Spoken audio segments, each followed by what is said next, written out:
Hello Sagittarius, thank you for joining me for your weekly forecast for the Sun or the Ascendant for week commencing the 22nd of August. Jupiter, your ruling planet, is set to be a massive influence this week, rather fitting for the biggest planet in our solar system. This is because Jupiter is going to be forging an awesome angle with Pluto, which is in your sector of resources. But on Monday and Tuesday, Venus is still up to mischief with Pluto, and there may be something that you desire or a person that takes your fancy that could prove to be very alluring, but you need to make sure that whatever it is that you're drawn towards, especially in the material plane or around romance, is actually going to be good not just for you, but for the other person too. Pluto and desire is a massive topic, isn't it, really? Pluto is about the underworld, so it's potentially something that could attract you towards something like a moth to a flame that isn't necessarily going to be good for you. So if there is something in the material world that really takes your fancy this week, it has to be for the right reasons. And if it is, the angle between Jupiter and Pluto suggests that lessons that have been learned or knowledge that's gained or some kind of spiritual influence or the awareness to your existing outlook that's added to by someone very wise who brings great wisdom to your situation could prove to be a tipping point in the situation, and it can be very much to your advantage. With Venus and Mercury also sparkling beautifully together once more, there's a great opportunity to enjoy the contacts that you have. But I just feel that angle between Venus and Pluto on Monday and Tuesday just asks you to check out your motives and also be very conscious of the motives of anyone that you encounter. Now, of course, there was a very powerful full moon which coincided with the end of last week. Now, that divided in a positive way between Uranus in your sector of work, resources and practicalities with Saturn in your sector of values and money. So I think it's going to be important when it comes to your ambitions at this given time that as much as you listen to what's right for you in terms of your heart, it also needs to be the case that you're open to new possibilities, but ones that can balance innovation with something that gives you some kind of solid return. So there is a lot about resources this week, there is a lot about ambition, but it has to feel right, and you have to do things for the right reasons, for yourself and for others too. It's been a real pleasure being with you. Thank you for joining me. I'd love it if you would like or comment on this video, or if you've yet to do so, please do subscribe to this channel. Thank you. Hi there Sagittarius, thank you for joining me for your monthly forecast for August. This is for the Sun or the Ascendant. And you know, from the 3rd to the 10th, your ruling planet Jupiter is really making some waves in the heavens. It's forging a right angle to the Sun, which is in a very progressive part of your situation, which is going to evoke the natural qualities of your sign, which is that curiosity you have, your love of travel, of new opportunities, of constant stimulation. That's very, very positive. But it could be that someone will emerge into your orbit across those days who seems to carry some kind of message. And it could be a very powerful message. It could be of a spiritual nature. It could be something to do with health. And this person may have something very valuable to add and can infuse you in a very strong way. Then again, it could be you who really gets into some kind of new way of thinking and wants to excite the people around you. I love Jupiter square the Sun. I have it in my natal horoscope.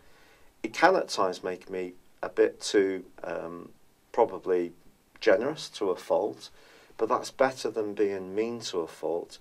And it's just important not to overpromise. So if you have got a situation that you encounter in the early part of this month, be mindful that Mercury is tracking backwards through to the 17th.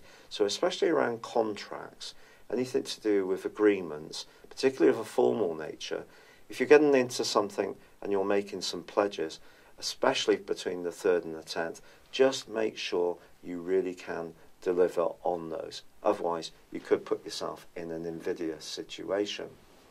Now, of course, there are a lot of retrogrades this month. Now, it's not just Mercury, and it's not just Mars, and of course, astrologers, YouTube astrologers particularly, are going to be flagging up the fact that Uranus goes into retrograde from the 7th, and Neptune and Pluto are already retracing their steps. But Neptune, Uranus and Pluto go into retrogrades for 5.5 months each year, every year. So this is nothing new. It's not a doomsday scenario, but I do feel that Mars' retrograde and its square to Uranus is potentially quite challenging.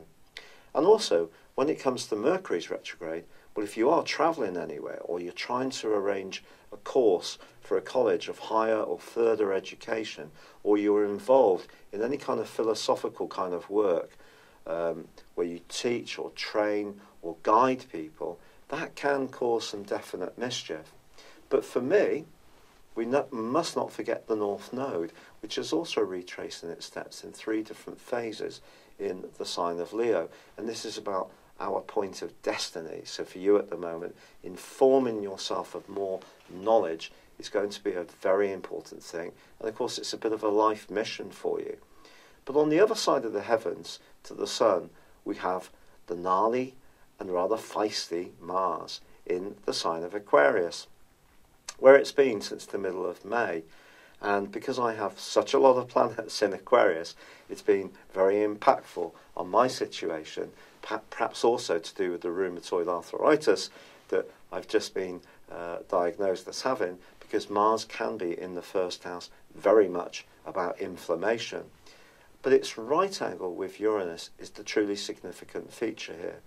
Now, Uranus for you in the sign of Taurus is very much about practicalities, about your life organisation, health, fitness, diet. And the right angle with Mars, which is how you think, can create a lot of nervous energy. So if you're experiencing somebody at work, for example, a line manager or a colleague, who tends to be very critical and doesn't see the big picture in the way that you have a real gift for, those are the kind of people that could easily push your buttons. And this can create a lot of tension, a lot of nervous exhaustion, and you could find your adrenals really on flat out default if you're not careful. So how do you deal with this? Well, I think it's important to understand that Uranus can be a force for good, so it can teach you a lot of things. Also, Mars in the sign of Aquarius for you in the 3rd house is giving you a passion about the things that you believe in, but the everyday things. So you might find yourself just being a bit blunter about just, everyday issues that you encounter, whereas the Sun and Mercury and the North Node are in the part of the horoscope in keeping with your sign, which is much more to do with higher philosophies, higher principles. So the important thing is to try not to sweat the small stuff, quite honestly, for you. Otherwise, you could end up in quarrelsome situations, which actually just see you drenched with sweat and feeling absolutely exhausted. Try not to cram too much in. Don't try to be too efficient. You may be coming up with some great new ideas to reform things. Keep being open to those, even when Uranus does go into its retrograde on the 7th. But also on the 7th, there's something really fabulous that happens for you, because Venus moves into Libra, which is its most sociable transit for you. And friends, always important to you, are going to be even more enriching for the rest of the month. But there is a partial solar eclipse, which occurs on the 11th, and that too can be fabulously important.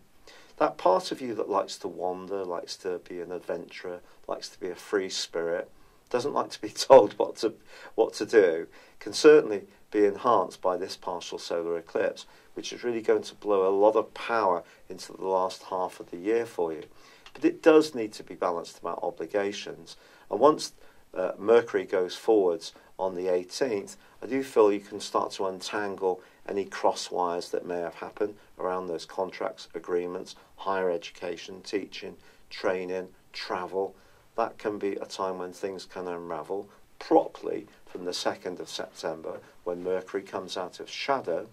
But I think by the 23rd, when the Sun climbs into the height of your scope, your solar midheaven, this is very much to do with the way you connect to the wider world. It's to do with your ambitions, goals.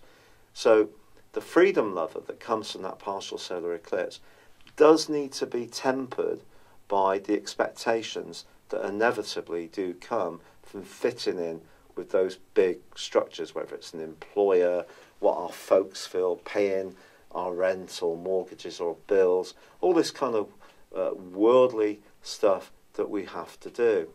And of course, you still have a lot of energy in the part of your horoscope to do with your everyday resources.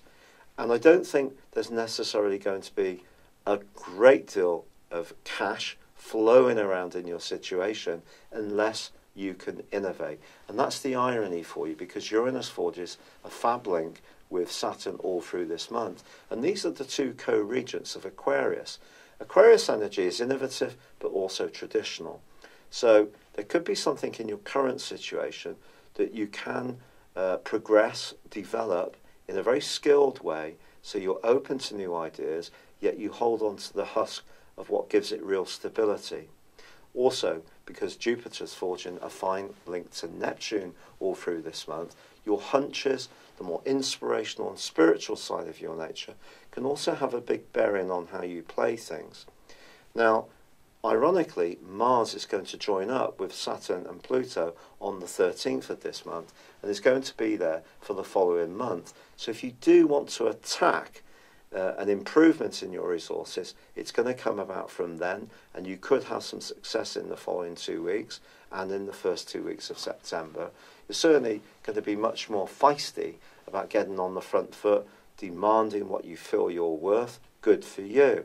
The Sun moving into your 10th solar house on the 23rd will help this too. But on the 26th, the full moon, which occurs on the other side of the heavens in Pisces, just asks you within all of this to stay very closely in touch with your emotional needs, how you feel in any environment you find yourself in, and how you're linking with your family. So big ambitions, desires to improve your lot are all very well, but they have to fit into that side of you that wants to experience new things, that is open to new ideas, that likes to be a bit more mutable in your approach, so a bit more flexible and flowing.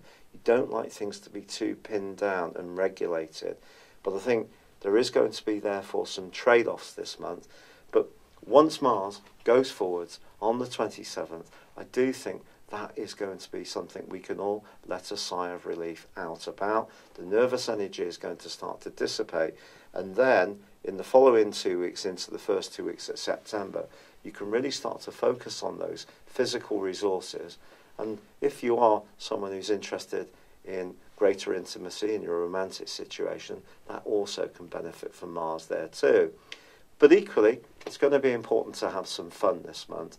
Venus is definitely going to help you. Variety, spontaneity, all the things that come naturally to you too. Do continue to embrace them. It's been a real pleasure being with you.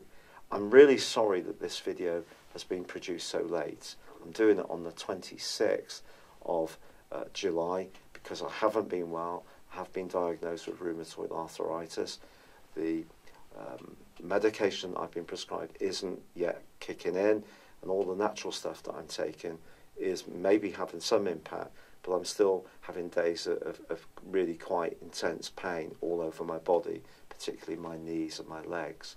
But I'm very grateful for your patience and for joining me. I'd love it if you would like, comment, or subscribe to this channel if you've yet to do so. But for now, good luck and goodbye.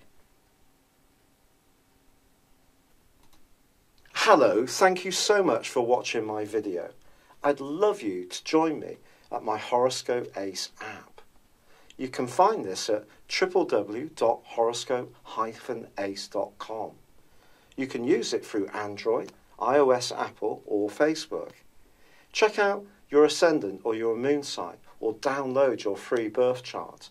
There's all your favourite videos, plus there are daily, weekly, monthly and yearly horoscopes for general, love, Chinese and Indian astrology.